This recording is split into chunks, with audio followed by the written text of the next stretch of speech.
Hey, greetings and welcome to week 7. This is going to be lecture 3. So the first two lectures were pre-recorded, and they contain a lot of, I think, really important information in regards to the story of Elijah and how leaders deal with both success, failure, and shame. But I wanted to add just a little bit more to the discussion we had last week in terms of spiritual practices and some ideas and thoughts that I wanted you to keep in mind as you move forward in thinking about spiritual formation. So the first part is that within the context of spiritual formation, a lot of times there are conversations about 4 movements within the life of a disciple and what spiritual formation looks like.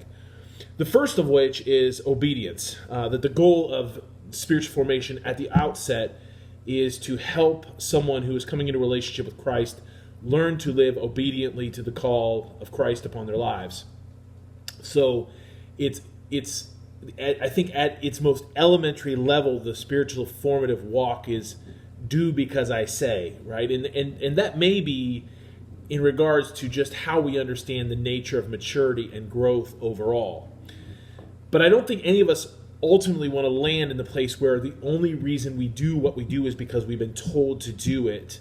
Nor do I think is it healthy in our spiritually formative walk to linger there or lean into that as the pinnacle of where we want to arrive. Because if we're not careful, getting stuck in the space of obedience, not that obedience is ever something to be discouraged or dismissed, but being stuck in the place of obedience ultimately could lead you towards legalism if you're not careful. So in terms of spiritual formation, we talk about the shift from obedience to imitation. This is sort of the next move that people often do. They start with, I do what I do because you tell me to, and then I do what you do because I've watched you. So this idea of watching Christ and trying to imitate Christ. And so the actions we take, we try to align with what Christ has done throughout the Gospels. We want our lives to resemble in action what he's doing. And again, I think this is a necessary step. We start to practice the practices that Jesus set as an example. Now, here also, again, an important formative moment where we shift from doing what I do because I've been told to doing what I see because I know it's right to do that. But if we're not careful, again, we can be trapped by this idea that the journey of Christ following is nothing more than the exertion of my will. That if I can just do what Jesus does, then that'll make me a good Christian. So it's not just simply the legalism of obedience. Now it's the moral willpower or fortitude of imitation. And I think there's binds that places on our spiritual journey that we need to be aware of. And so I want to lead people as I'm helping them take their steps in spiritual formation from obedience to through imitation to what we talk about likeness. So then it's this move from doing what I do because I've been told to doing what I've seen you do, so I want to just do that, to now I want to be like you, right? So that idea of taking on the likeness of Christ, wanting to be in my virtue and character a person like Christ. Now this is, I think, not that the Spirit's not involved in those earlier movements, because the Spirit very much is involved in the act of obedience. The Spirit is very much involved in the act of imitation, but there's a reliance upon the Spirit, I think, as we make this shift towards likeness, where Christ is being made in me, right? So I am being transformed from the inside out so that who I am reflects and represents Christ well, bears witness to who he is in this world. So therefore, my doing what I do flows from my being. So I don't just do what I do because that's what I've been told, and I don't just do what I do because that's what I've seen you do. Now I do what I do because it flows out of who I am, because who I am has been formed to look like Jesus. So from obedience to imitation to likeness. And then ultimately, I think in terms of spiritual formation, we want to talk in terms of participation, right? So we want to recognize that there's sort of this contemplative, mystical encounter with God where who we are, how we live, is caught up in the very life of God. That there's this deep, unbroken intimacy where we are rendered ultimately vulnerable in the presence of God, and that we are somehow, by the grace of God, taken up into the very life of God, and that who I am flows out of this calm centeredness of not only Christ in me, but me also in Christ, and that we live into the fullness of that rich relationship and that covenantal fidelity of intimacy and vulnerability. And I don't think this is something we arrive at early on in our journey. I think there's this intimacy that grows as we walk closer with Jesus. And there is a depth and a richness and a shalom about a person who seems to participate in the very life of God. This idea that we are actually breathed into the life of God so we can breathe out to the world, that worship is not just something I perform, but it's something that actually brings me into the very life of God. That's why we keep talking about centering and finding our home in Christ. Okay, so I want us to think about that. I want us to think about the implications for our disciple making and our helping people find their journey of faith and helping them develop that journey of faith. So I want us to think in terms of, one, that there is this movement of obedience early on. Do what you do because you've been commanded to do it. Then number two, this idea of imitation. Do what you do because you've seen Jesus do it. You want to act like Jesus. And then three, which is likeness, where your doing flows from the sense of being, where Christ is being formed in you.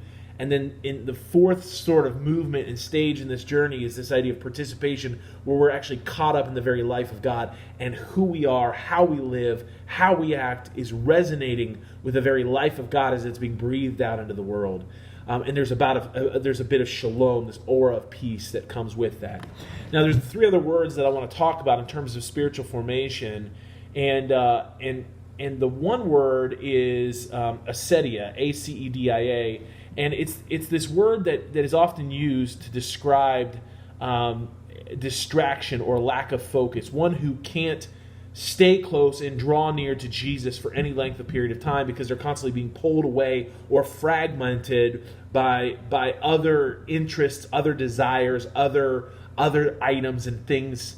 And I think in our culture, we have a tendency to live into that acedia because there's always something pulling at us. There's always, and we talked about that notification culture, right? So there's always something distracting us. And acedia, I think, is really important for us as we begin to think through what it means to really lock in, hone in, and really lean into this intimate, ongoing relationship with Christ. There's another word that I want us to be aware of, and it's assiduity. And this word means staying power, right? So ASSUIDITE, or ASSUIDITY, assiduity, means this leaning in, staying at it. So spiritual formation is not just a experience, a one moment to the next moment kind of experience, but that there's this leaning in, this fortitude, this staying at it, this staying strong,